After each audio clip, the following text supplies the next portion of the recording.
Hey, welcome to Coffee and Candor. This is Chris. Ross. Brandy. Amber.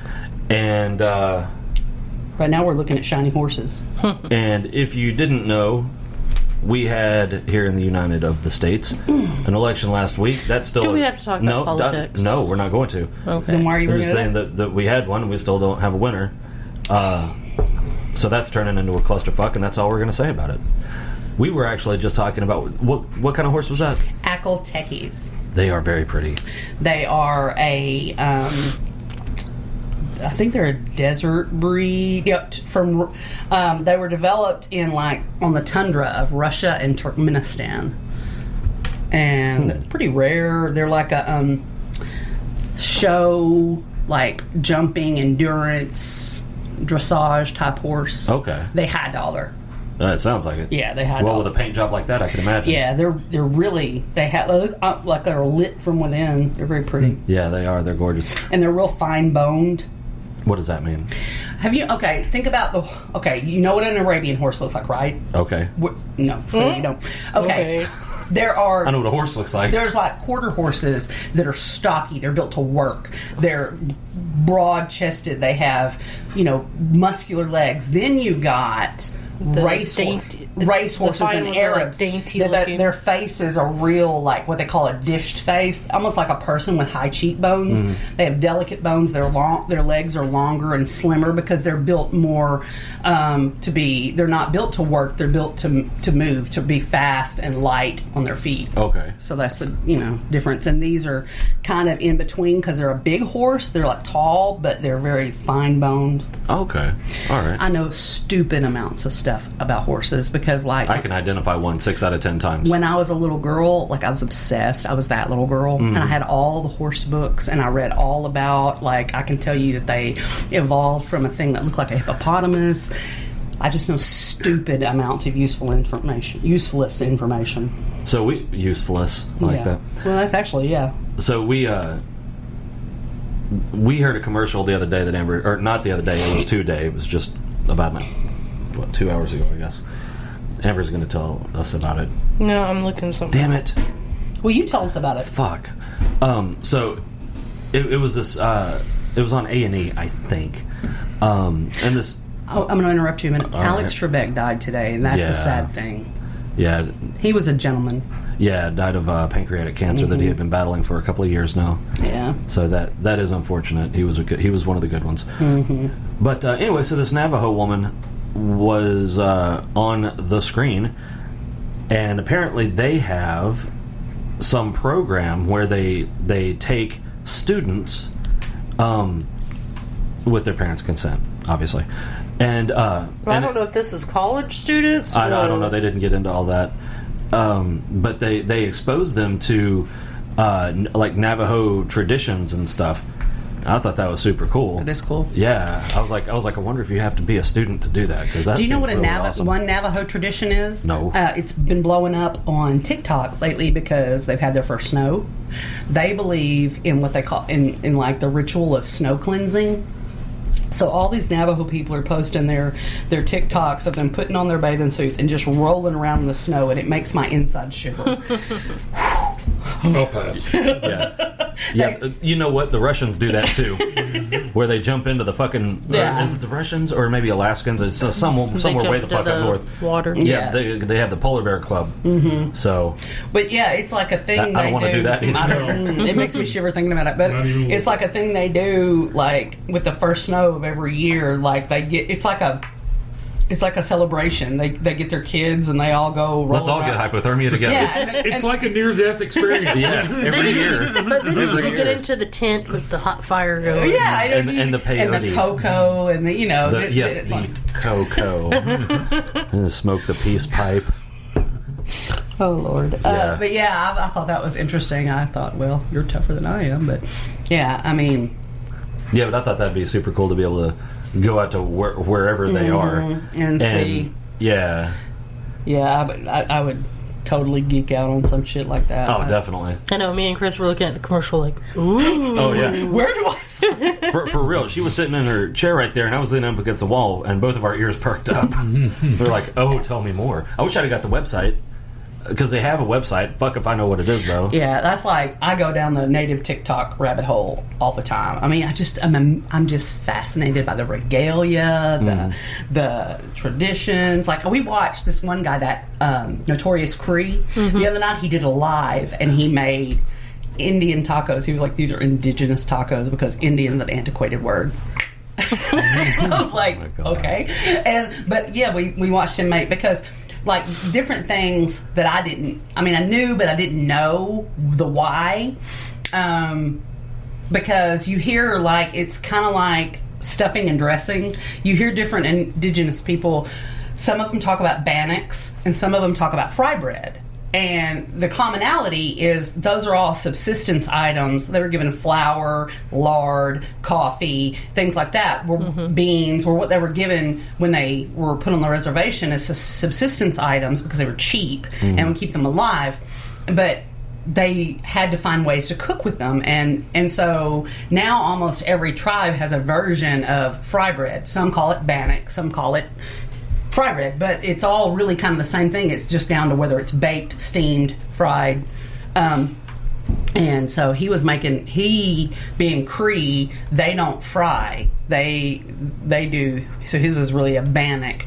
Which means you make the dough the same way, but instead of deep frying it, you bake it. And I've been wanting to try that so much because they look so good. So he said that.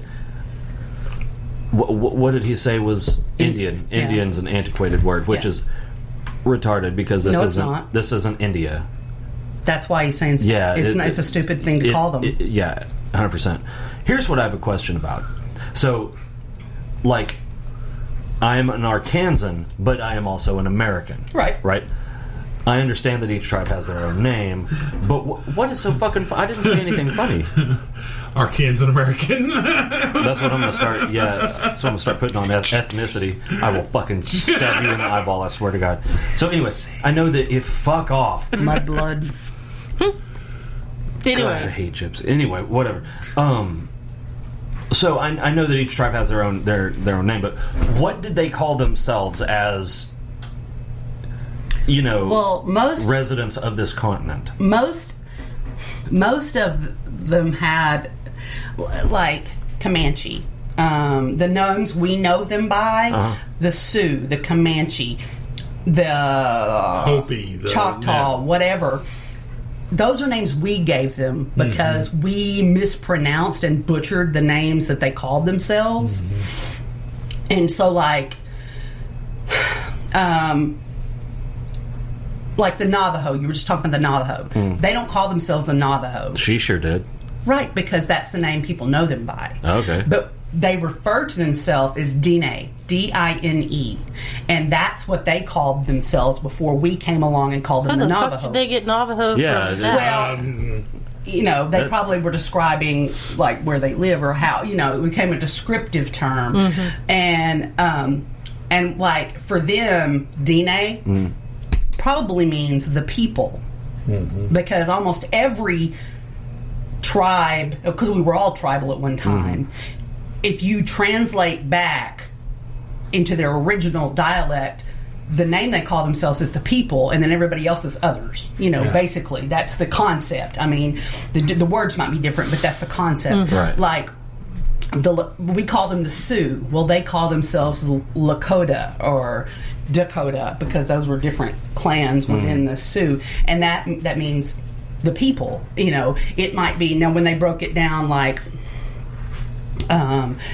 like they might be the Wind River clan, and that was, so I mean, they all, that's so many words that we like the Cherokee. They didn't call themselves the Cherokee. They called themselves, I forget how they pronounce it, and I don't want to butcher it, but it meant the people.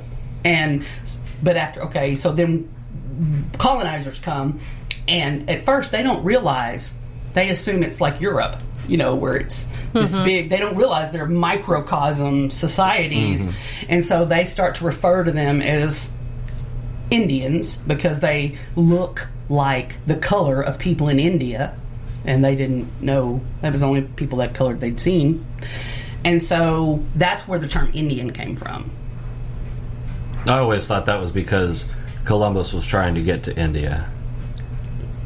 He wasn't trying to. He wasn't trying to get to India. I'm not thinking Columbus. No, that's not right. No, Columbus definitely got lost. Not. Is it Magellan? Who was trying to get to fucking India and wound up breaking here?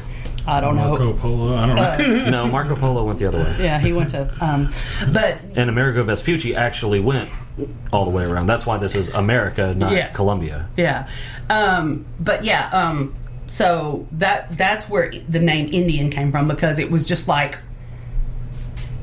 a descriptive, and then so many terms have just been like bastardized from that. But that's why they try to take back and move away from the word Indian, because it's not like, personally, it annoys me. I'm probably getting in trouble for this. African American. By fucking who? African American. That term annoys me. Anything hyphen American. They're not from Africa, right? If someone was. If you was born in Africa and came here, they are African American. Right. Like Abdul, he was. Right. He was African. He literally immigrated from Africa to America. That's like Chong that I work with. Mm-hmm. Now, his grandmother literally came over here from Cambodia, Laos, so she's Cambodian American. But Chong was born here. Right. So he's an American. Yeah, he's an American. Of Laotian descent. Yes. That's different. He's not a Laotian American. He was never in Laos. Yeah. So that annoys me. It annoys me too. I'm like, where in Africa are you from? Because you're from you're American. You're from Pine Bluff. So that's not in Africa. That's Pine Bluff, America. You're Pine Bluff. As a side note, academia is having a lot of problems here lately. With the advancement of DNA testing and all the Ancestry and 23andMe and all that, they are finding out that South Americans and indigenous peoples of North America actually are more descended from Aborigines in Australia. I can see that. Than they are from Europe. All you have to else. do is look at the bone structure, and so they're really. I know, and so they're really going. Well, I mean, if that the Aborigines, they just look like they don't look like anybody else. No, they don't. No, they really don't. Their language is not like anybody. I think because they were the original melting pot, and then it out from there. I think that, I'm not saying everybody came from there, but I think a lot of the indigenous people. Well, they say everybody came from Africa originally. They're having to rethink that now. But they're really having issues with it because they're like, that doesn't fit with all this shit we've already said. Anytime a population, and it don't matter if it's Indians, animals, or humans, or whatever, anytime a population is isolated for a long time, they get very distinctive, and I think that's. I would love to see. I don't know where it is, but we've all seen the video of the drone going by and the guys throwing the arrows. I don't want to see that at all, because people that see that tend to not see anything else. That they was actually an island off India. I'm just saying, if I could be invisible and go see a place, or ride on the drone. That was an island off India, but there's South America. There's places in South America. There was that one fucking idiot. I'm gonna conquer for Jesus. Yeah, this stupid ass evangelist. He was like, God will protect me. God did not protect him, because God was God was like, you a dumbass. You know not to go there. God sent back his riddled corpse. What about corpse. Rockefeller? I can't think of his name. Michael? The one that he went missing in South America? Yeah, he was with a tribe over there. Yeah. And he went missing. Was he told not to go there? I bet he was. Well, I'm sure he was. Yeah. But he ended up missing. They don't know if he decided. Well, they don't know if he went native. There has been rumors of people seeing a white man in the tribe, so they don't know if he joined the tribe and went native, and now his descendant, or he got eaten. There's a tribe in Brazil. There. Oh God, that made me think of that movie. There's a tribe in Brazil which is very they're kind of funny. I think Seku tribe, something like that, and they very much embrace their culture. But the current chief really likes technology, so I'm gonna roll with this shit. legal accepted logging stays away from them. But there's apparently big groups of illegal loggers and everything